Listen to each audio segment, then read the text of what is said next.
हमारे हृदय में आनंद प्राप्ति की लालसा होती है। आप देख लीजिए, अच्छे से अच्छा या बुरे से बुरा जो भी हमारे द्वारा कृत्य होता है उसका मूल कारण होता है सुख भोगने की लालसा। मुझे आनंद आ जाए, क्या पीऊं, क्या खाऊं, क्या देखूं, क्या सूंघूं, क्या छूऊं, क्या भोगूं, जिससे मैं आनंदित रहूं। पर दिशा गलत हो गई, खोज आनंद की हो रही है, क्योंकि ये आनंद का ही अंश है, इसलिए ये आनंद की खोज कर रहा है। हमारा वेद कहता है आनंदो ब्रह्मेति व्यजानात् आनंदाद्धेव खल्विमानि भूतानि जायन्ते आनंदेन जातानि जीवन्ति आनंदम प्रत्यभि संविशंति थी। जो आनंद हम खोज रहे हैं वो ब्रह्म है। उसी आनंद ब्रह्म से हमारा प्रादुर्भाव हुआ है, जन्म हुआ है। उसी आनंदेन जातानि जीवंती, उसी आनंद में हम जीवित हैं, जीवित रहना चाहते हैं।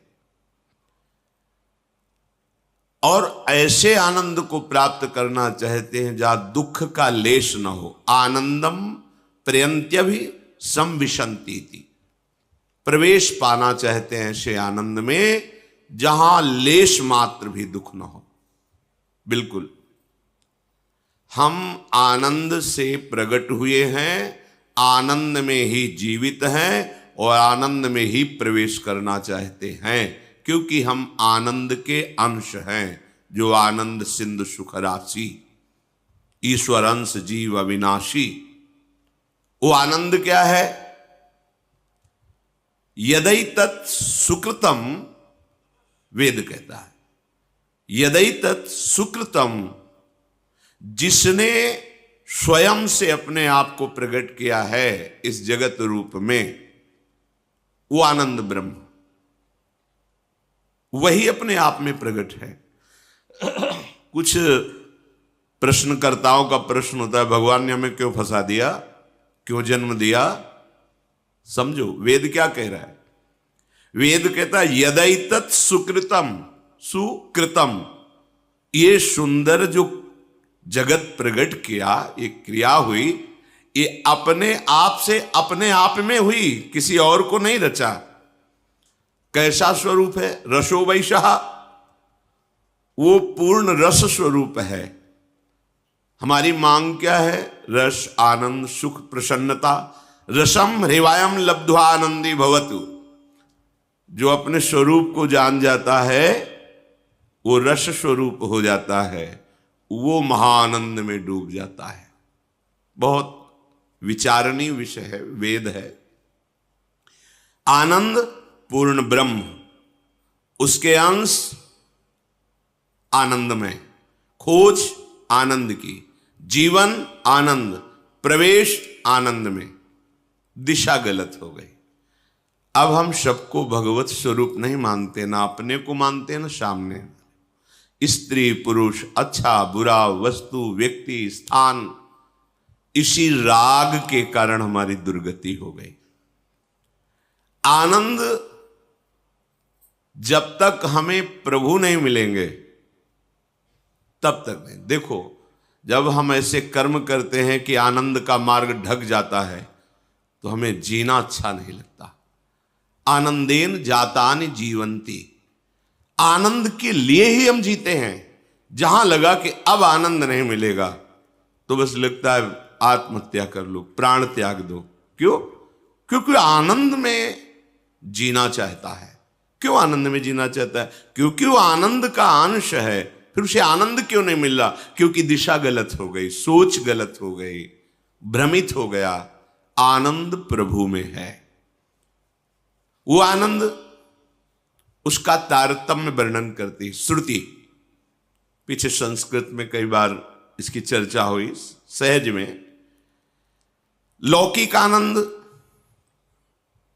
युवावस्था हो, निरोग शरीर हो, संपूर्ण भूमंडल पर अधिकार हो, संपूर्ण शास्त्रों का ज्ञान हो और अपार धन संपत्ति हो, बहुत सी सुंदरियां उसकी सेवा में लगी हो, इसे भोगानंद को मानुषानंद कहते हैं। युवा शरीर है, स्वस्थ है, विद्वान है, धैर्यवान है, पूरे भूमंडल का शासक है, विशेष विशेष रत्न आभूषण सब उसके अधीन है और सुंदरियों के द्वारा, वो युवतियों के द्वारा सेवित है, इसे मानुषानंद कहते हैं। सबसे बड़ा भूमंडल का ये आनंद है। जो मनुष्यों में आकर इस मानुषानंद को प्राप्त करके उत्तम कर्म, पुण्य, दान, यज्ञानुष्ठान आदि, तो मनुष्य योनि से गंधर्व योनि को प्राप्त होता है। भगवत प्राप्ति की बात नहीं हो रही है। गंधर्व योनि को प्राप्त हुआ जो मनुष्य है, उस मानुषानंद से 100 गुना बढ़कर उसे सुख मिलता है। उसे मानुष गंधर्व कहते हैं।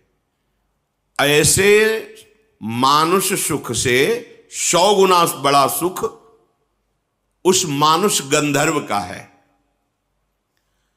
फिर उस मानुष गंधर्व से 100 गुना सुख देव गंधर्व का है, जो जन्मजात गंधर्व पदवी प्राप्त करके प्रकट हुए हैं।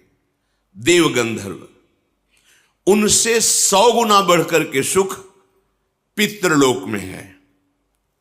जो हमारे पूर्वज तपस्या, दान, पुण्य, साधना किए, वो उत्तम पितृलोक में जाकर के सुख प्राप्त करते, वो देव गंधर्व से 100 गुना बढ़कर के सुख है। और जो मनुष्य यहां साधना, यज्ञ आदि बहुत करके देवता पदवी प्राप्त करता है, वो पितृलोक से 100 गुना बढ़कर के सुख प्राप्त करता है। उस देव को अजानज देव कहते हैं। मनुष्य योनि से देव योनि को प्राप्त हुआ, लेकिन उससे 100 गुना बढ़कर के सुख सिद्ध देवताओं को प्राप्त, जो देव रूप में ही प्रकट हुए, उनको उससे 100 गुना बढ़कर सुख प्राप्त होता है देवलोक में। और उन देवताओं से 100 गुना बढ़कर के सुख देवराज इंद्र को प्राप्त होता है। देवराज इंद्र से 100 गुना बढ़कर के सुख, आनंद देवगुरु बृहस्पति को प्राप्त होता है। बृहस्पति के सुख के 100 गुना बढ़कर के सुख प्रजापति को प्राप्त होता है। जैसे दक्ष प्रजापति पद को प्राप्त होता है। और प्रजापति से 100 गुना बढ़कर के सुख परमेष्ठी पद को, ब्रह्मा को प्राप्त होता है।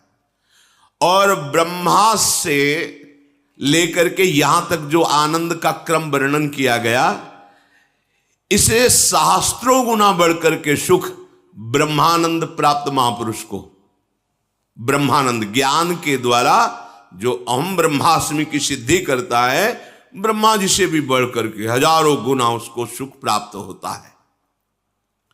उत्तरोत्तर आनंद की अधिकता का वर्णन किया गया। विश्राम मिला जाके ब्रह्मानंद में। अब यहां वर्णन करते हैं कि ब्रह्मानंद का जो आनंद है, उससे अनंत गुना बढ़कर के रसानंद है।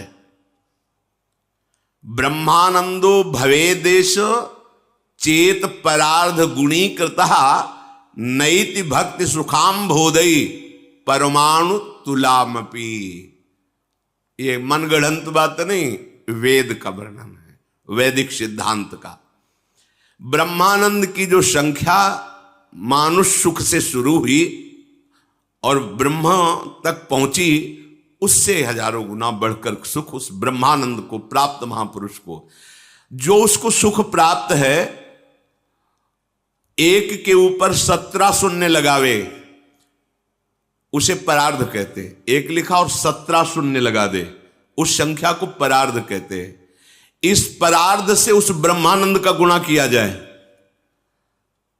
वो भी भक्ति के प्रेम सुख के कण के बराबर नहीं है।